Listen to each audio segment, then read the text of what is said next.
कौम लूत, जिन्होंने दुनिया में सबसे पहले हमजिन्स परस्ती की इब्तिदा की। कौम लूत की तरफ शैतान ने किस औरत को भेजा था? उस औरत ने ऐसा क्या किया जिससे कौम लूत की औरतें भी एक नए गुनाह में मुब्तला हो गईं? लाकीस कौन थी और उसने कौम लूत की औरतों को क्या सिखाया था?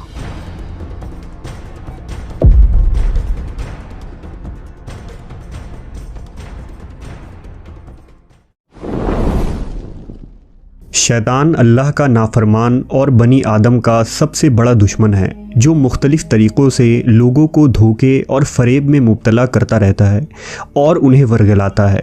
कुरान व हदीस के मुताले से पता चलता है कि शैतान सिर्फ़ एक मखलूक नहीं है, बल्कि इब्लीस की एक पूरी नस्ल है और उसके बेशुमार औलाद हैं। कुरान मजीद में शैतानी ज़ुर्रियत का ज़िक्र मिलता है, जो शैतान के चेले और उसके कामों में उसके मददगार और मावीन हैं। बयान किया जाता है कि शैतान की कई औलादें हैं, जिनमें वल्हान नमाज और इबादत में वसवसे डालता है, मस्तूत लोगों में अफवाह फैलाता है, वासिम घर वालों में लड़ाइयाँ लगवाता है, मुर्रा गाने बजाने के गुनाह को आम करता है और इसी तरह इब्लीस के कई बेटे और पोते हैं, जो मुख्तलिफ़ कामों पर मुकर्रर हैं। शैतान की उन औलादों और ज़ुर्रियत में एक नाम लाकीस का है। लाकीस दरअसल शैतान की बेटी है, जिसे इब्लीस ने एक ख़ास ड्यूटी पर मुकर्रर करते हुए कौम लूत की तरफ भेजा था। कौम लूत दरअसल तारीख़ की एक ताकतवर और मालदार कौम थी, जो उर्दून के इलाके में आबाद थे। यहाँ सरसब्ज़ व शादाब वादियाँ थीं, जिनमें सुदूम और अमूरा के नाम से दो इलाके आबाद थे। इब्लीस ने अहले सुदूम को इस तरह गुमराह किया कि शैतान एक दिन इंसान की सूरत में सुदूम के लोगों के पास आया और उसने उन लोगों को आपस में ही मर्दों में शहवत करना सिखाया। उन लोगों को ये बुरा अमल बहुत पसंद आया, लिहाजा ये लोग आहिस्ता आहिस्ता इस अमल के आदी बन गए और वो रोज़ाना बदफेली करने लगे। यहाँ तक कि अगर कोई मुसाफिर सुदूम के इलाके से गुज़रता तो ये लोग उन मुसाफिर मर्दों को भी पकड़ लेते और उन्हें अपना शिकार बना लेते। वक्त गुजरने के साथ ये लोग इस गुमराही के गड्ढे में गिरते चले गए और ये लोग औरतों के बजाय मर्दों और लड़कों से जिना करने लगे और औरतों की तरफ उन्हें कोई रग़बत न रहा और खुले आम इस अमल को शहर के चौक चौराहों पर किया जाता था। उनकी हर महफिल में मर्दों का रक़्स और उनके साथ अय्याशी और जिना करना उनका दस्तूर बन चुका था।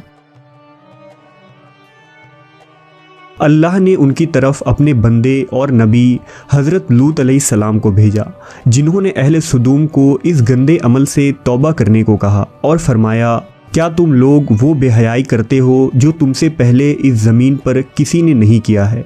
तुम मर्दों के पास जाकर अपनी ख्वाहिश पूरी करते हो और अपनी औरतों को छोड़ देते हो। तुम लोग हद से गुज़र चुके हो। लेकिन कौम लूत पर इन वाज़ व नसीहत का कोई असर न हुआ, बल्कि वो उल्टा लूत अलैहिस्सलाम के ख़िलाफ़ हो गए और उन्हें मजबूर करने लगे कि तुम इतने ही नेक और पाक हो तो इस बस्ती से निकल जाओ। अहले सुदूम का मर्दों से जिना करना और बदफेली सिर्फ़ एक गुनाह ही नहीं था, बल्कि इस अमल से वो खुदा के बनाए हुए ख़ानदानी निज़ाम को तबाह व बर्बाद कर रहे थे और ऐसे संगीन जुर्म की इब्तदा कर चुके थे जिससे अफ़ज़ाइश नस्ल का पूरा कुदरती निज़ाम बर्बाद हो रहा था। बहरहाल जब कौम लूत के मर्दों ने अपनी औरतों से क़ुर्बत करना और उनसे अपनी ख्वाहिश पूरी करना छोड़ दिया तो इब्लीस के लिए ये एक सुनहरा मौका था कि वो इस कौम में एक और नए गुनाह की इब्तिदा करे। लिहाजा इब्लीस लईन ने अपनी बेटी, जिसका नाम लाकीस था, उसे अहले सुदूम की तरफ भेजा। लाकीस जिन्नात और शयातीन में सबसे ज़्यादा हसीन व जमील और ख़ूबसूरत थी। इब्लीस ने उसे हुक्म दिया कि वो एक खूबसूरत औरत की शक्ल इख्तियार करे और कौम लूत की उन औरतों के पास जाए और उन्हें हमजिन्स परस्ती का तरीका सिखाए, जिन्हें उनके मर्दों ने छोड़ दिया है। लिहाजा लाकीस एक खूबसूरत औरत की सूरत में उन औरतों के पास आई और उनके पास आकर कहने लगी, मैं तबाह व बर्बाद हो गई कि मेरा शौहर मुझे छोड़कर एक नौजवान मर्द के साथ बदफेली करता है। लिहाजा अब मेरी जवानी और मेरा हुस्न सब कुछ तबाह व बर्बाद हो गया और सब यूं ही रायगा चला जाएगा। ये सुनकर कौमे लूत की देगर औरतें भी वावेला करने लगीं और अपने शौहरों को बुरा भला कहने लगीं। फिर लाकीस ने उन औरतों से कहा, हम भी उन मर्दों से बेनियाज हो जाएंगे और उनकी तरफ रुग़बत ना करेंगे जिस तरह से वो हमसे बेनियाज हो चुके हैं। हम सबको उन मर्दों की कोई ज़रूरत नहीं, हम अपनी ख्वाहिशात को आपस में ही पूरा कर सकते हैं। इस पर उन औरतों ने लाकीस से पूछा कि वो कैसे। लिहाजा लाकीस कौमे लूत की एक रईस और ख़ूबसूरत औरत के पास आई और उसके साथ बदफेली की और उन औरतों को औरतों से हमजिन्स परस्ती का शैतानी तरीका सिखाया। उस रईस औरत को ये अमल बहुत पसंद आया, लिहाजा वो औरत सुदूम और उमूरा के दूसरी औरतों के पास गई और उन सब को भी इस तरह करने को कहा और औरतों के दरमियान हमजिन्स परस्ती के इस तरीके का आगाज़ हुआ। जब उन मर्दों ने देखा कि औरतें औरतों के साथ ही अपनी शहवत को पूरी कर रही हैं, तो उन मर्दों ने अपनी औरतों को इस बदफेली से मना नहीं किया। वो खुद भी हमजिन्स परस्ती के गुनाह में मुलव्विस रहे और अपनी औरतों को भी इस गुनाह में शरीक करते रहे। आखिरकार जब कौमे लूत की सरकशी और गुनाह हद से तजावीज़ कर गई तो अल्लाह ने उन पर पत्थरों और आग के अंगारों का अजाब भेजा, जिससे उनके जिस्मों के परखच्चे उड़ गए। सदूम और अमूरा की 5 बस्तियां बिल्कुल तबाह व बर्बाद हो गईं। सुदूम और उमूरा और उन इलाक़ों में होने वाले इस हमजिन्स परस्ती के गुनाह का जिक्र न सिर्फ इस्लाम बल्कि तौरेत और इंजील में भी मिलता है, जिसमें उन इलाक़ों यानी सोडोम एंड गोमोरा को सिन सिटी कहा गया है। इसके अलावा अक्कादी सहीफ़ों और कदीम यूनान की तारीख़ी रिकॉर्ड्स में भी सुदूम के गुनहगार शहर का जिक्र मिलता है, जिसके मुताबिक सुदूम और उमूरा तारीख़ इंसानियत के वो पहले इलाक़े थे जहाँ से हमजिन्स परस्ती यानी होमोसेक्सुअलिटी का आगाज़ हुआ था।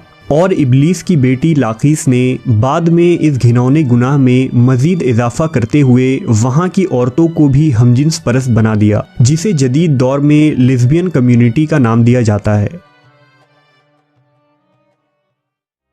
सुदूम और उमूरा के बाद हमजिन्स परस्ती की ये बीमारी कदीम मिस्र, यूनान, चीन, अफ्रीका और यूरोप में भी फैलता चला गया। दौरे जदीद में यूरोप और अमेरिका ने हमजिन्स परस्ती की सबसे ज़्यादा हिमायत की, जो तरक्की याफ्ता माशरों में भी बहस का मौजू बना और इस घिनौने जुर्म को हुकूक इंसानी में शुमार करने के मुतालबे किए गए। दरअसल अल्लाह ने हर जानदार के नर व मादा जोड़े पैदा फरमाए हैं। ये नर व मादा जोड़े नस्ल की बका के लिए हैं। इनका आपस में जिनसी मिलाप कुदरत के कानून के ऐन मुताबिक है।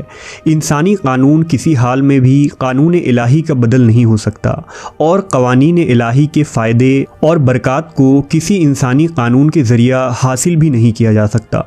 आज इस जुर्म के हामी होमोसेक्सुअलिटी और लेस्बियन कम्युनिटी को समाज में दर्जा देने पर खुशी मना रहे हैं और दादे तहसीन हासिल कर रहे हैं, लेकिन कुरान व हदीस हमें ये सबक देती है कि लूत अलैहिस्सलाम की कौम भी इसी तरह खुशी मना रही थी और वो बेहयाई का मुजाहरा कर रही थी, लेकिन जब अल्लाह की पकड़ हुई तो वो कौम नेस्त व नाबूद कर दी गई।